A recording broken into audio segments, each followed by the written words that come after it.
TPCC అధ్యక్షుడి ఎంపిక కసరత్తు చివరి దశకు చేరుకుంది. ఇప్పటికే పార్టీ నేతలతో విస్తృతంగా సంప్రదింపులు జరిపిన ఏఐసీసీ పెద్దలు పలువురి పేర్లను షార్ట్ లిస్ట్ చేశారు. ఆ లిస్ట్ నుంచి ఒకరిని ఎంపిక చేసేందుకు రాష్ట్ర నేతల నుంచి అభిప్రాయాలు సేకరించింది.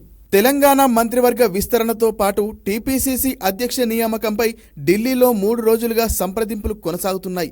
మొదట రాష్ట్ర కాంగ్రెస్ వ్యవహారాల in charge Deepa Dasmunshi PCC chief నియామకానికి సంబంధించి CM Revanth, deputy CM Bhatti, మంత్రులు ఉత్తమ్, శ్రీధర్ బాబులతో పాటు ఇతర సీనియర్ నేతల అభిప్రాయాలు తీసుకుంది హైకమాండ్. ఇక పీసీసీ పదవులు ఆశిస్తున్న నేతలు మహేష్ గౌడ్, బలరాం నాయక్, మధు యాష్కి గౌడ్, సురేష్ షెట్కార్, సంపత్ కుమార్ తదితరులు కూడా మున్షితో భేటీ అయ్యి తమకు అవకాశం ఇవ్వాలని కోరారు. ఈ నేతలంతా ఢిల్లీలో రేవంత్తో కూడా భేటీ అయ్యారు. పార్లమెంటు సెంట్రల్ హాల్లో యూపీఏ చైర్పర్సన్ సోనియా గాంధీని మహేష్ గౌడ్, మధు యాష్కి విడివిడిగా కలిసి పీసీసీ అధ్యక్ష పదవి ఇవ్వాలని కోరారు.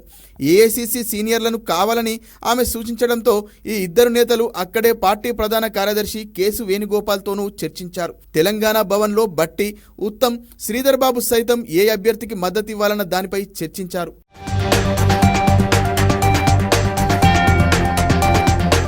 ఢిల్లీలో రోజంతా జరిగిన వరుస భేటీల అనంతరం మున్షి, సీఎం, మంత్రులు, ఇతర సీనియర్లు వెళ్లి ఏఐసీసీ అధ్యక్షుడు మల్లికార్జున ఖర్గే, కేసీ వేణుగోపాల్తో భేటీ అయ్యారు.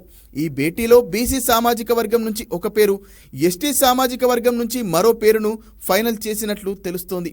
వారు మహేష్ గౌడ్, బలరాం నాయక్ అయి ఉంటారని, వీరిలోంచి ఒకరిని పీసీసీ అధ్యక్షుడిగా ఎంపిక చేస్తారని ఏఐసీసీ వర్గాల్లో ప్రచారం జరుగుతోంది.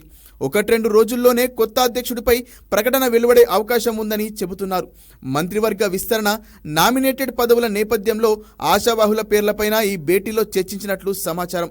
పార్టీ వ్యవహారాలతో పాటు కేబినెట్ విస్తరణపై కేసీ వేణుగోపాల్తో చర్చించామని చెప్పారు డిప్యూటీ సీఎం భట్టి విక్రమార్క. కాంగ్రెస్లో చేరికల అంశంపైన చర్చ జరిగిందని, అయితే కాంగ్రెస్లో మొదటి నుంచి ఉన్నవారికి సముచిత స్థానం ఇవ్వాలని పార్టీ పెద్దలను కోరామని వివరించారు.